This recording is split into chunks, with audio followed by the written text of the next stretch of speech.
Kelvin Sampson's teams pride themselves on toughness, something that manifests both physically and mentally. After a tough comeback against a college basketball blue blood, Houston is one win away from its first national championship.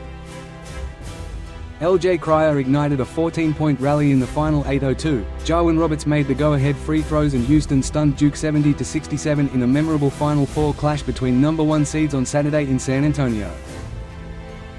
Cryer shot 6 of 9 from three-point range and led the Cougars with 26 points, while Roberts had 11 points, 12 rebounds and 5 assists. Emmanuel Sharp made massive plays down the stretch and finished with 16 points for Houston, 35-4, which won its 18th straight game and will face Florida for the national title on Monday. "No one ever loses at anything as long as you don't quit," Sampson said in his CBS post-game interview. "If you quit, I don't care, you've lost. I told them in our timeouts, we've been here before. It's not like we're down 20. Cooper Flagg had 27 points, 7 rebounds, 4 assists and 3 blocks for Duke, 35-4, but was whistled for a foul with 19 seconds left that allowed Houston to move in front after the Blue Devils led most of the game. Houston out-rebounded Duke 42-31 to make up for 37.7% shooting from the floor. Facing the Cougars' top-ranked defense, Duke made just 39.6% of its shots after hitting at least 50% in each of its first 4 NCAA tournament games. The Blue Devils made just 1 field goal in the final 10:30.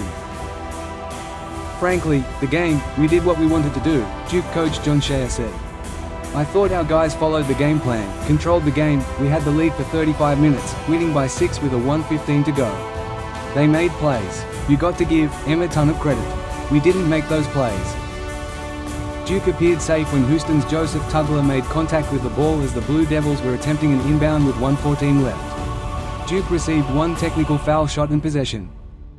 Con Knuppel, 16 points, made the shot for a 67-61 lead, but Houston got a stop via Tugler's block and Sharp made a major three-pointer to cut it to 67-64. James' inbound pass was stolen by Malik Wilson, and Houston clawed within 1 on Tugler's putback dunk with 25 seconds left. The Cougars then fouled Duke, and Tyrese Proctor missed the front end of a 1-and-1.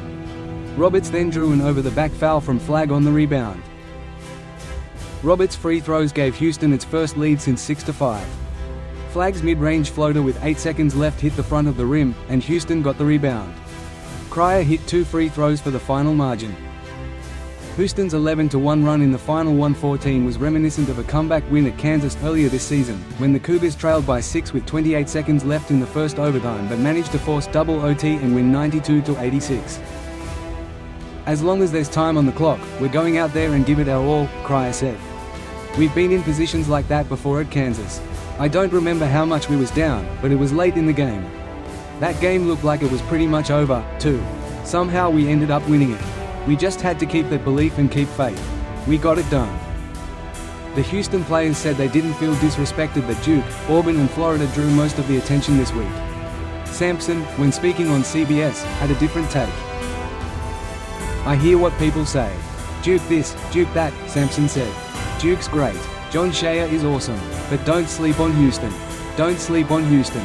We weren't 34-4 playing in the Toy Poodle League. We were 19-1 in the Big 12. Duke led by as many as 12 points in the first half and 34-28 at halftime. Flagg hit a jumper at the 10:31 mark of the second half and Proctor added 1 free throw for a 59-45 lead, but that's when the Blue Devils lost their shooting touch. Cryer had a 6-point possession thanks to a flagrant 1 foul call on Mason Gillis under the basket when Cryer made a trade. Houston got 1 foul shot in possession, and Cryer hit a jumper to cut it to 59-51 with 7:43 to play. Houston pulled within 59-55 before Proctor hit 2 free throws to end a 4:33 Duke scoring drought. Then, Malik Brown kicked the ball to Flagg in the right corner for a 3-pointer with 3:03 left. "It was an incredible season," said Flagg, who was expected to be the number 1 pick in the NBA draft this June. "Incredible people, incredible relationships that I'm going to have for the rest of my life.